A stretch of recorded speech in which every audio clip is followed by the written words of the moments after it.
తండ్రి నమ్మకాన్ని కుమారుడు ఎప్పుడు కూడా నిరాశపరచల. తండ్రి చిత్తమును నెరవేర్చుట కొరకు ప్రభు అయిన యేసుక్రీస్తు వారుగా దేవుడు భూమి మీదకు వచ్చినప్పుడు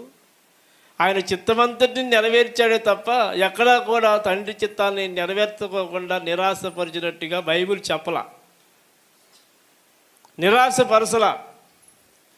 అదే రీతిగా ఆయన పిల్లలముగా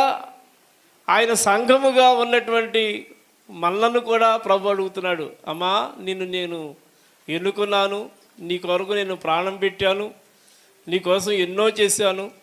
మరి ఎన్నో నేను నీకు చేస్తున్నాను కదా, మరి నా ఆశ ఎందుకు తీర్చవరా అని చెప్పి ప్రభు నేను అడుగుతుంటే ఆయన ఆశను తీర్చలేని స్థితిలో ఆయనను బాధపెట్టే విధానంలో కొంతమంది విశ్వాసులు ఆయన బిడ్డలు ఉంటున్నట్టుగా బైబిల్